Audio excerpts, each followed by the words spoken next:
প্রিয় দর্শক, টিভিএস মার্কেটসে আপনাদের সবাইকে স্বাগতম। আমাদের শেয়ার বাজারটা দীর্ঘ একটা ডাউন ট্রেন্ডের পরে এই বছরের মাঝামাঝি সময় থেকে বাড়তে শুরু করেছে। বাজারে গেলে বোঝা যায় যে বিনিয়োগকারীরা ভাবছেন যে দুঃখের দিন শেষ। এর কারণ পয়েন্টস গুলো নিয়ে আজকে আমাদের সাথে আলোচনা করবেন অর্থনীতিবিদ doctor Ahsan H Mansur, executive director, Policy Research Institute, market expert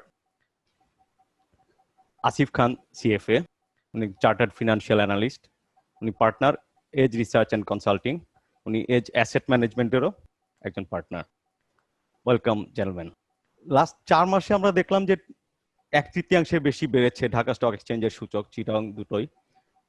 2 মাসে 25% মতো বেড়েছে আর কি। লেনদেন 1000 কোটি টাকার উপরে মোটামুটি একটা নিউ নর্মাল বোঝা যাচ্ছে।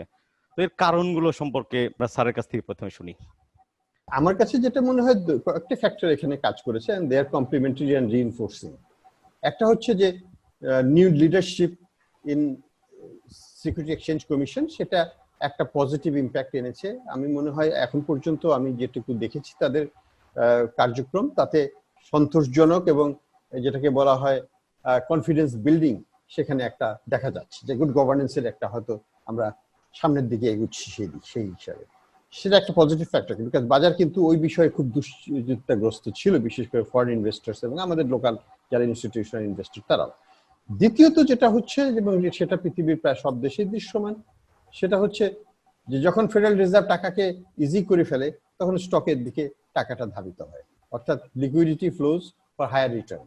তো বাংলাদেশে যেহেতু ইন্টারেস্ট রেট স্ট্রাকচারটা অনেক কমে গেছে, কম্প্রেসড হয়ে গেছে ডাউনওয়ার্ড, এবং যেহেতু মানি লিকুইডিটি বেশ বেড়েছে অর্থনীতিতে বিভিন্ন কারণে, সেটা হচ্ছে বাংলাদেশ ব্যাংকের পলিসির কারণে, তাছাড়া রেকর্ড রেমিটেন্স ইনফ্লোর কারণে, এবং ইম্পোর্ট কম্প্রেশনের কারণে।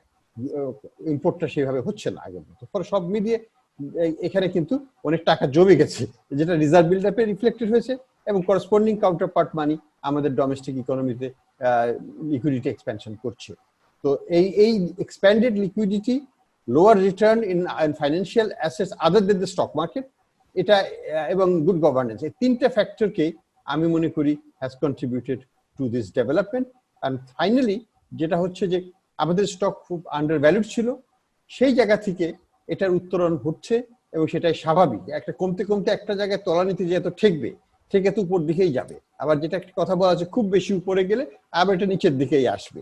কাজেই অবশ্যই আমাদের এখন উপর দিকে যাত্রারই সময় ছিল, এত নিচে নেমেছে আর নিচে যাওয়ার সম্ভাবনাটা আমরা অন্তত আশা করছিলাম না, এবং এইসব অনুঘটকের কারণে এটা সুন্দরভাবে সামনের দিকে যাচ্ছে। এই at least in the near term, that's the outlook I see. The rally was long overdue. আমি সবসময় গত কয়েক মাস ধরে আমি সবাইকে বলছি, যদি কেউ স্টক কিনতে চায় এখন কিনো privately. By the way, it's not a public recommendation.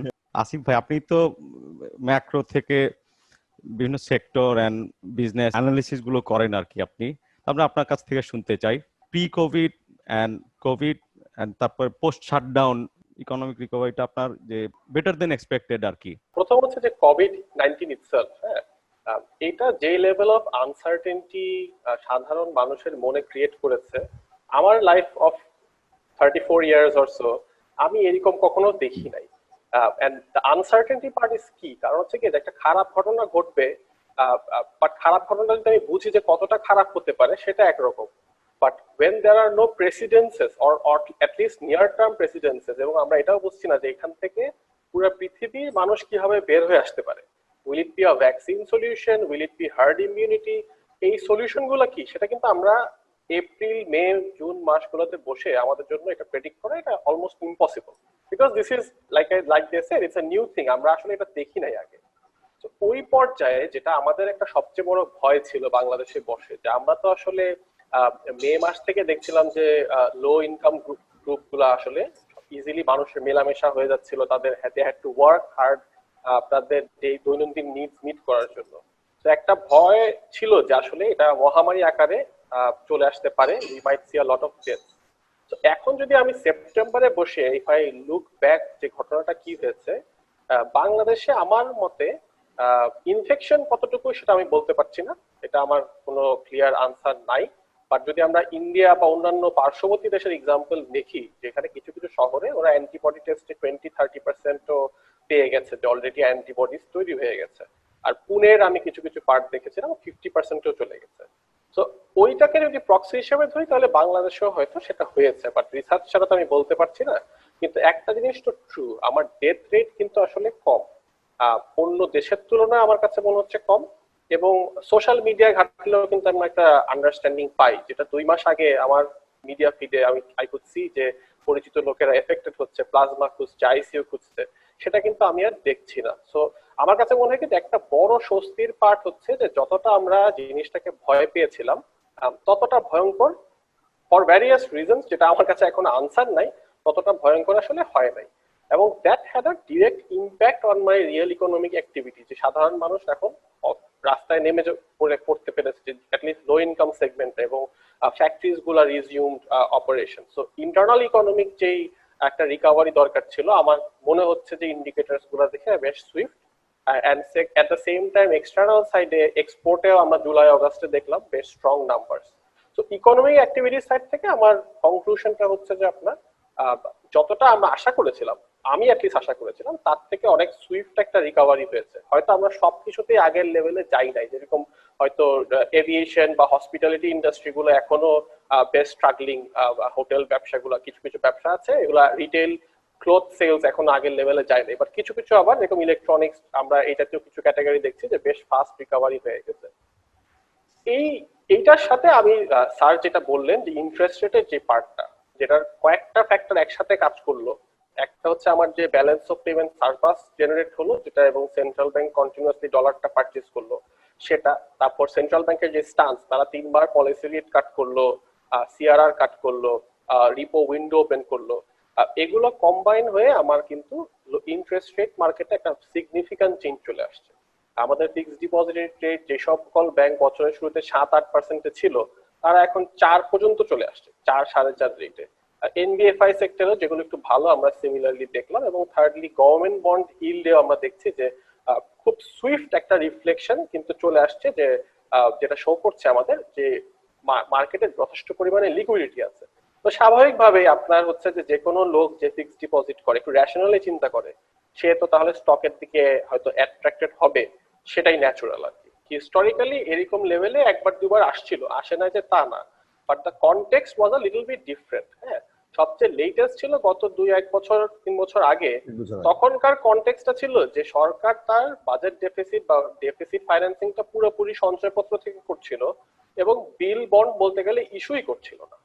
কিন্তু ব্যাংকদের রেগুলেটরি রিকোয়ারমেন্ট আছে, বিল বন্ড তার এসএলআর মিট করার জন্য কিছু রাখতে হয়। তো তখন একটা ক্যাপটিভ ডিমান্ড আছে কিন্তু সাপ্লাই নাই, কিছুটা আর্টিফিশিয়ালি ইল্ড পড়ে গেছিল। কিন্তু ওইটা দেখে আসলে আমি কনক্লুড করতে পারছিলাম না যে তখন ইকোনমিতে যথেষ্ট লিকুইডিটি আছে। কারণ 2018 এবং 19 সালে 2টা বছরই আমি দেখেছিলাম যে ব্যাংকিং সেক্টরে কিন্তু টাইট লিকুইডিটি কন্ডিশনস ছিল। So it was a peculiar situation, যেখানে government bond yields were low but banking sector was tight on liquidity. But এখনকার যে রিয়ালিটিটা, যেখানে আমার ফিসকাল ডেফিসিট বেড়ে গেছে, তার মানে গভর্নমেন্টের প্রচুর পরিমাণে বরোইং চলতেছে আপনার ব্যাংকিং সেক্টর থেকে। এই অবস্থায় ইল্ড পড়াটা, যেখানে প্রচুর বন্ড বিল ইস্যু হচ্ছে, this is a clear indication that ব্যাংকদের হাতে প্রচুর লিকুইডিটি আছে, and this is also getting reflected in their fixed deposit rates. It's also getting reflected যে নাম্বারটা আমরা বুঝি যে এক্সেস লিকুইডিটি বলে যে টার্মটা আছে ব্যাংকিং সেক্টর, বাংলাদেশ ব্যাংক যেটা রিপোর্ট করে, সেখানেও কিন্তু এটার একটা রিফ্লেকশন আছে। আর আমাদের স্টক মার্কেটের র্যালিটাকে আপনি এরকম ফিল করেন যে it's a liquidity driven rally, or যে আপনি একটা কয়েকদিন আগে আমার সাথে বলছিলেন যে আপনারা রিস্ক প্রিমিয়ামের বিষয়টা ভাবেন যখন ভ্যালুয়েশন করেন আর কি, শেয়ারের দামটা কত হওয়া উচিত এরকম ক্ষেত্রে। আমরা যারা ইকুইটি অ্যানালিস্ট আছি, আমরা কি করি যে আমরা একটা কোম্পানির ক্যাশ ফ্লো ফোরকাস্ট করি এবং একটা অ্যাপ্রোপ্রিয়েট ডিসকাউন্ট রেট দিয়ে সেই ক্যাশ ফ্লোটাকে ডিসকাউন্ট করি।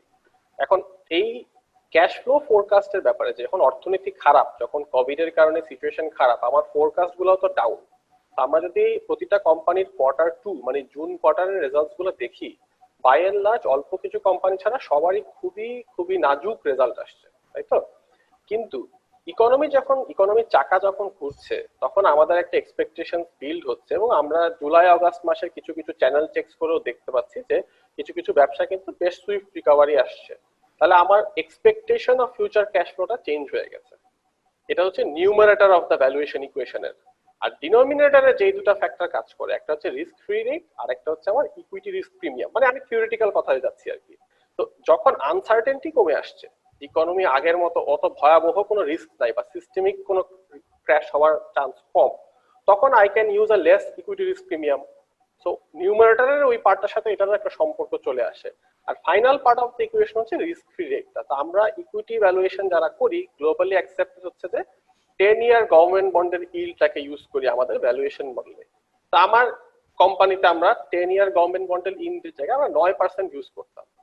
এখন প্রবলেম হয়ে গেছে বা ইন্টারেস্টিং যেটা হয়েছে যে গত সপ্তাহে বা এই সপ্তাহে 2-year গভর্নমেন্ট বন্ডের ইল্ড আসলো 4.7%। তো আগামী 2 সপ্তাহে যখন 5 আর 10 বছরের ইল্ড আসবে, 10 বছরেরটা তো হয়তো 6-6.5 তো চলে গেলে আমি অস্বাভাবিক হবে না। হ্যাঁ, তো clearly all equity analyst will have to then decide যে এটা যদি এরকমই থাকে তাহলে আমাদের ভ্যালুয়েশন মডেলগুলোকে রিভাইজ করতে হবে with a lower discount rate. So যেই প্রশ্নটা আপনার ছিল যে আসলে কি হয়েছে, হ্যাঁ, তো এইগুলো আমার মতে এই তিনটা ফ্যাক্টরই has played a role in getting the market improving. আর going back to the cash flow part, আসলে ক্লিয়ারলি আমার মতে কিছু কিছু সেক্টর Q3 তে আমরা আশা করতে পারি যে একটা রিবাউন্ড এসে যাবে। ব্যবসায়িক অ্যাক্টিভিটিতে তাদের বিভিন্ন সেক্টর বিভিন্নভাবে বেনিফিটেড হবে, হ্যাঁ, কেউ বেশি হবে কেউ কম হবে, but we should aggregate expect that Q3 results should be better than Q2 results. Sir, একটা প্রশ্ন, আমরা বিদেশি পত্রপত্রিকাগুলোতে মাঝে মাঝে দেখি আর কি, যেমন ইজি মানি আপনার স্টক মার্কেটে বেশি ফ্লো হতে থাকে instead of being invested in real economic activities আর কি। আমাদের এখানে সিচুয়েশনটা আপনি কি রিড করছেন? পৃথিবীর অন্য কারো চাইতে কোনো পার্থক্য আমাদের নাই। আমরা অনেক সময় মনে করি যে আমরা পৃথক, কিন্তু আসলে নয়। মানুষ হাই রিটার্নের দিকে যাবে, ইটস ন্যাচারাল। আমরা কি দেখলাম গত 2 মাসে সঞ্চয়পত্রের কেনার হার আবার 40% বেড়ে গেছে। কেন? কারণ সেখানে রিটার্নটা অনেক বেশি আছে, অন্যান্য অ্যাসেটে সেই রিটার্ন দিচ্ছে না। কাজেই মানুষ আবার পকেটে পয়সা আসার সাথে সাথে সে সঞ্চয়পত্রের দিকে ঝুঁকে যাচ্ছে। তো এটাই স্বাভাবিক প্রক্রিয়া। আর স্টক মার্কেটেও মানুষ সেই কারণেই যাবে, দুটো কারণে। একটা হচ্ছে তারা দেখতে পাচ্ছে যে একটা তো র্যালি চলছে, আমি কেন should I be left out or should I get into the boat. তো এখানেই gate into the boat mentality বা হার্ড মেন্টালিটি চলে আসতে পারে। সেখানে একটা রিস্ক ফ্যাক্টর আছে অবশ্যই, যে বেশি দূর সেই লেভেলে আমরা এখনো যাইনি। আমাদের ভ্যালুয়েশন এখন পর্যন্ত আমি যেটা মনে করি more or less it is consistent with the fundamentals, এবং সেই জন্য ওভার ভ্যালুয়েশনের কনসার্নটা এই পর্যায়ে আমি আনবো না। তারপরেও আমি বলবো যে আমাদের রেগুলেটরদেরকে কিন্তু একটু সতর্কতায় থাকতে হবে। এখানে ক্ল্যাপিং করার স্কোপ খুব বেশি নাই, তাদেরকে সতর্ক থাকতে হবে। এই জন্য যখন এটা হঠাৎ করে একটা হার্ড মেন্টালিটি চলে আসে, মেষের দলের মতো একসাথে সবাই ঝাঁপিয়ে পড়ে স্টক মার্কেটে, যদি সেই সিচুয়েশনে আমরা চলে যাই, তার আগেই কিন্তু আমাদেরকে এখান থেকে ডিসএনগেজ করতে হবে। এবং সেই ক্ষেত্রে we have to be ready with monetary policy tightening and other regulatory controls, যেটাকে এখনই করার কোনো দরকার নেই, কিন্তু প্ল্যানিংটা রাখতে হবে যাতে গত 2 বারের মতো আমরা একটা ভুল না করে ফেলি, এবং সেখানে স্টক মার্কেটে যারা পার্টিসিপেন্ট, যারা অনেক উৎসাহ নিয়ে আসে, তাদের অনেক সম্পদ লস হয়ে যায় এবং তারা এখান থেকে আস্থা হারিয়ে ফেলে। আমরা চাই এটা বাড়তে থাকুক, স্লো স্টেডিলি, ফান্ডামেন্টালি ড্রিভেন হবে। ইকোনমি এক্সপ্যানশন এবং সেক্টরাল এক্সপ্যানশনের সাথে সাথে এটা তাল মিলিয়ে চলবে। এই জায়গাটাতে আমাদেরকে জোর দিতে হবে এবং মার্কেটটাকে খুব কন্ট্রোল ওয়েতে, কন্ট্রোল মানে আমি বলছি যে ইন্টারভেনশন, আমি বলছি যে অবজারভেশনটাকে ক্লোজ রাখতে হবে। এবং ফান্ডামেন্টালি দুটো জায়গায় আমি জোর দিব সাস্টেনেবিলিটির জন্য। আমাদের বুকস অফ অ্যাকাউন্টস এর উপর এখন নজর দিতে হবে। এখানে যে এফআরএ অ্যাক্ট আছে সেটার ইমপ্লিমেন্টেশন এখনো হয় নাই। এই জায়গাটাতে আমাদের বিশাল দুর্বলতা রয়ে গেছে। সত্যিকারের অ্যাকাউন্টস অনেকেই জানেই না, এবং সেই ব্যাপারে আমাদেরকে আসল পিকচারটা নিয়ে আসতে হবে যেভাবেই হোক না কেন আগামীতে। দ্বিতীয়ত আমি বলবো যে মার্কেট সার্ভেলেন্সটাকে এফেক্টিভ করতে হবে। We have the instruments, we have the surveillance mechanism in place, কিন্তু এটাকে আরো শক্তিশালী করা দরকার।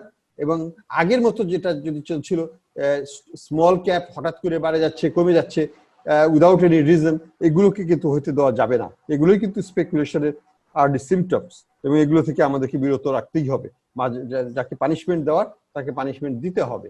তো এই জায়গাগুলোতে গভর্নেন্স এরিয়াতে আমাদেরকে কিন্তু এখন কাজ করতে হবে। রিফর্মস অনেকগুলোই, কিছু হয়েছে, আমি বলবো কিছু হয়েছে, আরো অনেক করতে হবে।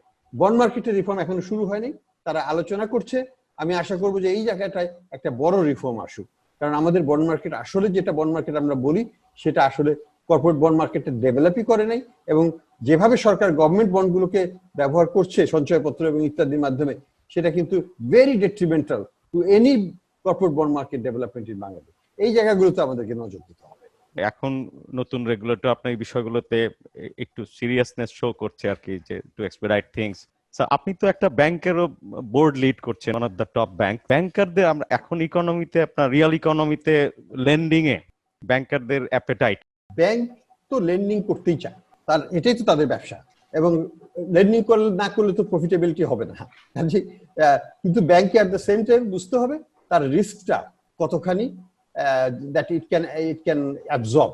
এখন এখানে যে জিনিসটা হচ্ছে যে ব্যাংকিং খাতে কিন্তু একটা বড় রকমের এনপিএল এর একটা ধাক্কা আসবে, কোনো সন্দেহ নেই আমার। পৃথিবীর জোড়াই সব জায়গায় এসছে, বাংলাদেশও এটার থেকে ব্যতিক্রম হবে না। হলে ভালো, কিন্তু হবে না।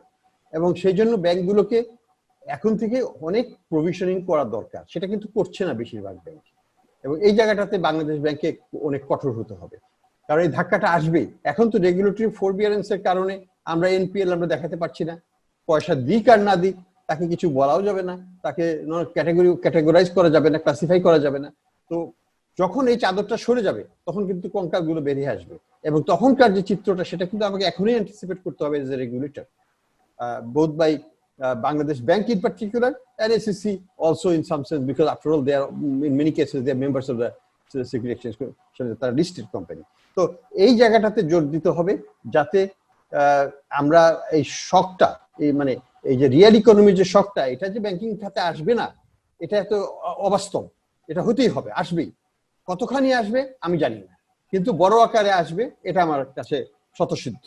কাজেই আমাদেরকে অ্যাজ এ ব্যাংকার আমি বলবো প্রত্যেক কোয়ার্টারে একটা বড় আকারের রিসোর্স আমাদেরকে সেট অ্যাসাইড করে রাখতে হবে, যাতে আমরা যখন রেগুলেটরি ফরবিয়ারেন্স শেষ হয়ে যাবে আমরা ফুললি প্রভিশন করতে পারি against those potentially classified loan in future. Asif ভাই, আমাদের রিসেন্ট র্যালিটা আর কি, দ্য স্টানিং র্যালি, এটাতে মানে আপনার আর কোনো অবজারভেশন আছে কিনা? অ্যাকচুয়ালি র্যালিটা ওরকম স্পেসিফিক কোনো অবজারভেশন আসলে নাই। ইন ওয়ান সেন্স এটা যখন ইকোনমিক অ্যাক্টিভিটি ইন্ডিকেটর গুলো আপ ট্রেন্ড দেখানো শুরু করলো এবং ইন্টারেস্ট রেট পড়া শুরু করলো, ওটারই একটা রিফ্লেকশন কিন্তু মার্কেটে ঘটে গেছে। আর যেটা হয় যে আমরা অনেক সময় মনে করি যে market will be perfect. Perfect বলতে প্রতিদিন যতটুকু বাড়া উচিত ততটুকুই বাড়বে, অথবা স্মুথলি বাড়বে, অথবা 3 দিন বেড়ে 2 দিন পড়বে, এদিকেও কিছু নোশন নিয়ে আমরা বিশ্বাসী থাকি কেন কোনো একটা কাজে। বাট মার্কেট তো আসলে ওভাবে মুভ করে না। Market has its own pattern. এখানে মানুষের ইমোশন, এক্সপেকটেশন সব বিল। তো দেখা যায় যে এমন হতে পারে 6 দিন টানা বেড়ে গেল বা 10 দিন টানা বেড়ে গেলে 11 নম্বর দিন পড়ে গেল, এটা পড়ে আবার হয়তো সে মুভ করছে আর কি। So the direction, as long as the direction makes sense, I think it's all fine. So far যা দেখলাম, it was in hindsight this was expected. হ্যাঁ, ইন হাইন্ডসাইট। এর আগে তো এত প্রেডিক্ট করা সম্ভব হয় না। আর বাট হ্যাঁ, এর মধ্যে যেটা হয়ে গেছে যে কিছু কিছু স্মল ক্যাপ অনেক সিগনিফিক্যান্টলি মুভ করে গেল শুরুতে, আবার তারা কিন্তু বেশ খানিকটা রিট্রেস করে গেল। পরের end of the rally, second part of the rally কিন্তু দেখা গেল যে driven by more fundamentally strong corporation, যেগুলোকে আমরা কমনলি ব্লু চিপ বলে থাকি। তো ওইখানে কিন্তু এক ধরনের রেশনালিটি কাইন্ড অফ বলতে পারেন যে চলে আসছে এখানে। এরপর নেক্সট যে থার্ড লেগটা যদি এখান থেকে ফার্দার আপ মুভ হয়, সেটা দেখার বিষয় যে আসলে কিভাবে হবে। বাট যেভাবে প্রেডিক্ট করছে ওভাবেই হবে এমন কোনো গ্যারান্টি নাই। The good news is বাংলাদেশের স্টক মার্কেট অগাস্ট রিটার্নে ওয়ার্ল্ডের সব মেজর ইন্ডেক্সকে আপনার আউটপারফর্ম করেছে। ওয়ার্ল্ডের সব মার্কেটই ভালো করেছে। তারা করেছে জুন জুলাইতেই তারা করে ফেলেছে। এখন তারা অনেকেই কারেকশন ফেজে আছে, ইন্ডিয়াও কারেকশন ফেজে আছে, আমেরিকাও কারেকশন ফেজে আছে, কিছুটা আমি বলবো না যে ফুল কারেকশন ফেজে গিয়েছে দেখো। আর আমরা লেট স্টার্টার হিসেবে আমরা শুরু করেছি, কাজেই it's catching up. So any final recommendation for policymakers, regulators, and also the investors? Market যে টার্ন অ্যারাউন্ডটা করেছে এবং অর্থনীতির যেই একটা টার্ন অ্যারাউন্ড হয়েছে, হ্যাঁ, এটা বাংলাদেশের অর্থনৈতিক টার্ন অ্যারাউন্ডটা আমার কাছে মনে হচ্ছে বেশ rare for various reasons, rare ভাবেই হয়েছে। So this gives us a breathing space. এই যে আমরা লো মনিটারি মানে ইন্টারেস্ট রেট চালাতে পারছি বা মনিটারি ইজিং করতে পারছি, এটা হচ্ছে কারণ আমার আপাতত দৃষ্টিতে এক্সটার্নাল সাইডে প্রেসার নাই, রাদার আমি বিওপি সারপ্লাসে আছি। সিমিলারলি আমার ইনফ্লেশনারি প্রেসার, হয়তো ফুডে একটা ইম্প্যাক্ট আছে, কিন্তু ওভারঅল ব্রডলি কিন্তু বড় ইনফ্লেশনারি প্রেসার নাই। এগুলো সমস্যা থাকলে কিন্তু আমি এত ইজি মনিটারি পলিসি চালাতে পারতাম না। But we need to take advantage of this situation and actually get the reforms done. And Sir clearly বললো কয়েকটা, I want to reiterate the same points, যে audited statements এর যে বিষয়টা, I think that has to be really taken care of. সাথে minority share holder rights, সেটাও আমাদের জন্য একটা বড় ইস্যু। অনেক কোম্পানিতে দেখা যায় যে মাইনরিটিজ আর ডিপ্রাইভ, হ্যাঁ, সো সেটা I think has to be taken care of.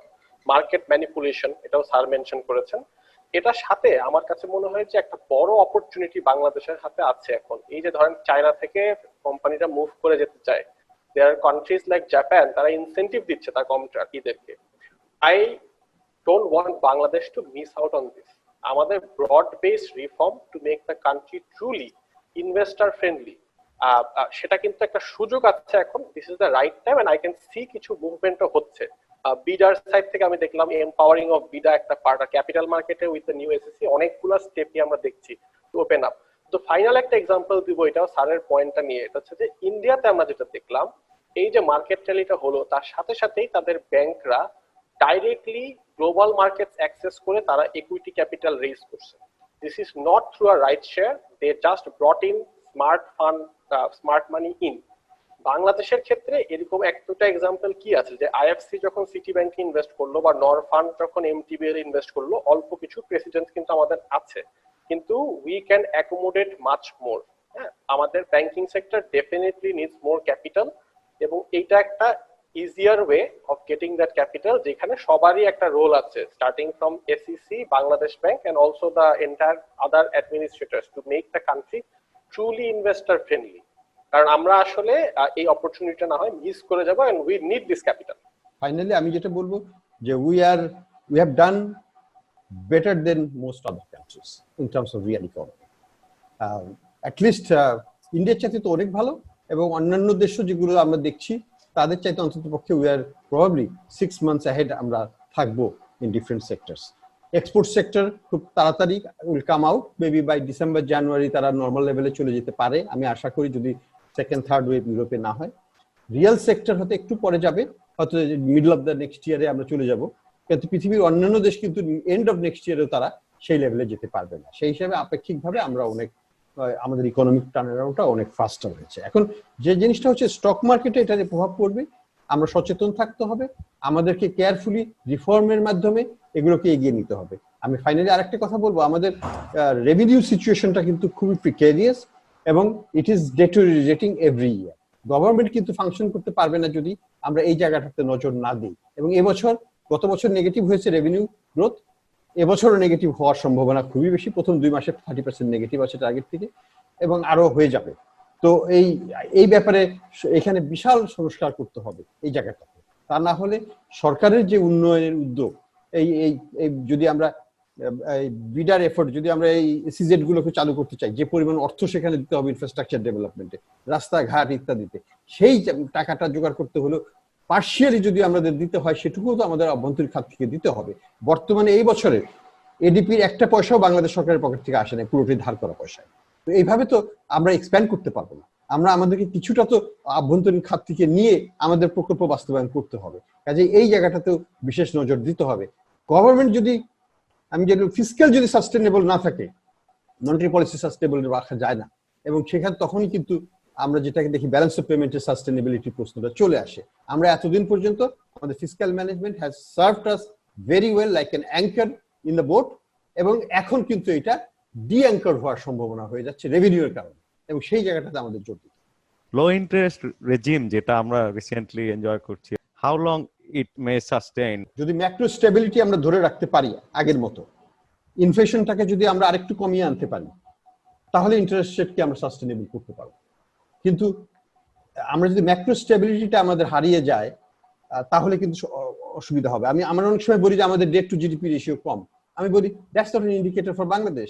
আমাদের রেভিনিউ টু জিডিপি রেশিও যদি আমরা দেখি, এটা হচ্ছে 7%, 8%, 8.5%, আর আমাদের ডেট টু জিডিপি হচ্ছে 35। আর আমেরিকা যদি রেভিনিউ টু জিডিপি দেখি 32% ভার্সেস তাদের ডেট টু জিডিপি রেশিও 100%, তাহলে তো তাদের সেটা আমাদের ক্যাপাসিটি টু পে আমাদের high, burden is higher for Bangladesh. তো আমাদেরকে দেখতে হবে আমাদের গভর্নমেন্টের ক্যাপাসিটি টু পে কতখানি।